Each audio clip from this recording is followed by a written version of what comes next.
मराठी, ते धडक ते धडक. घरगुती जेवण असो किंवा तुमच्या पार्ट्या, लाकडी घाण्यातील शुद्ध तेलापासून बनलेली नैसर्गिक चवीची स्पेशल चटणी तुमच्या जीवनाची चव द्विगुणितच करणार. गलाई व्यावसायिकांसह विदेशातील लोकांच्या जिभेला चटक लावणारी खताळ बंधू यांची ब्रँड ठरलेली ओम श्री गुरुमाऊली खमंग चटणी तसेच ग्रेव्ही आजच खरेदी करा. पत्ता खताळ बंधू, विट्याचा राजा कॉर्नर, महात्मा गांधी शाळेजवळ, विटा. संपर्क आपल्या स्क्रीनवर. दिल्लीतील लाठीचार्ज विरोधात अखंड महाराष्ट्रात संतापाची लाट उसळली आहे. त्यानुसार ईश्वरपूर येथे देखील सरकार विरोधात तीव्र संताप व्यक्त केलाय. संतापलेल्या नागरिकांसह विद्यार्थ्यांनी पंचायत समितीपासून तहसील कार्यालयावर भव्य निषेध मोर्चा काढलाय. यावेळी आक्रमक झालेल्या आंदोलकांनी जोरदार घोषणाबाजी करत ईश्वरपूर दणाणून सोडलंय. एवढं सांगतो तुम्हाला, आणि सदाभाऊ तुम्हाला या माध्यमातून मी सांगतो, नित्य दखल यायची, नित्य सांगतो माहिती.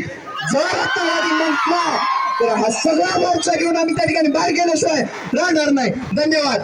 विशेषतः युवकांनो, तुम्ही सगळ्यांनी या देशाला वाचवण्यासाठी आज आपला दिवस दिला, त्याबद्दल मी संपूर्ण देशातल्या नागरिकांच्या वतीनं तुमच्या सगळ्यांचं अभिनंदन करतो.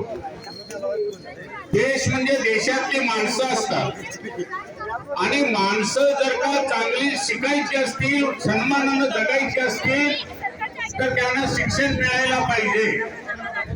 या देशातल्या नागरिकांनी शिक्षणाचा हक्क लढून मिळवलेला आहे, आणि अशा अवस्थेमध्ये जर का हे सरकार पेपर फोडणार असेल तर लक्षात घ्या, ती एक घटना नाही आहे. ज्या सरकारनं राष्ट्रीय स्वयंसेवक संघाच्या नेतृत्वाखाली 2020 राष्ट्रीय शिक्षण धोरण आणलं, त्या धोरणाचा हा भाग आहे. त्यानं तुमच्या शाळा बंद करायच्या आहेत. शाळा बंद म्हणजे हायस्कूल बंद, हायस्कूल बंद म्हणजे कॉलेज बंद, कॉलेज बंद म्हणजे नोकऱ्या नाही.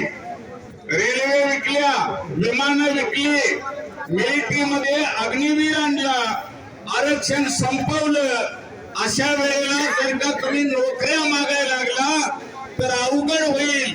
म्हणून परीक्षेला बसवायचं आणि पेपर फोडायचे, हे या सरकारचं धोरण आहे. त्यामुळं एकाही पेपर फोडणाऱ्या गुन्हेगाराला हे लोक शिक्षा करत नाहीत, कारण पेपर फोडणं हे या सरकारचं धोरण आहे. दादा जरा ते सदाखोचं तोंड तिकडे करा. हे आमच्या सोबत होतं पूर्वी, हे आंदोलन करून मोठं झालं, आणि आंदोलन करणाऱ्याला ते अतिरेकी म्हणतोय. मग ह्यो कोण? त्या सदानं जे बोलला त्याचं कारण असं आहे की तो ज्यांच्या वळचणीला जाऊन बसलाय, ते राष्ट्रीय स्वयंसेवक संघ हा एक नंबरचा देशद्रोही आहे. या देशाचं ज्यावेळी स्वातंत्र्य लढ्याचं युद्ध चालू होतं, त्यावेळी जे RSS वाले इंग्रजांच्या बाजूने होते, त्यांच्या जवळ गेलेला सदा आम्हाला अतिरेकी म्हणतो, आतंकवादी म्हणतो. हे सदाचं नाही, हे RSS वाल्यांचे विचार आहेत, आणि त्यानेच हे शिक्षण धोरण तयार केलेलं असल्यामुळं माझा सगळ्यांना आग्रह आहे, जर का आपल्याला यांच्या पिढ्यातून सुटायचं असेल तर लांब पल्ल्याच्या लढाईची तयारी करा, जागे राहा. यांना सत्तेवरून खाली खेचा आणि संविधान मानणाऱ्या लोकांना सत्तेवर न्या, तरच तुमच्या नोकऱ्या, तुमचा सन्मान, तुमचं शिक्षण मिळेल. एवढंच सांगतो आणि थांबतो. जिओ मराठी, ते धडक ते धडक.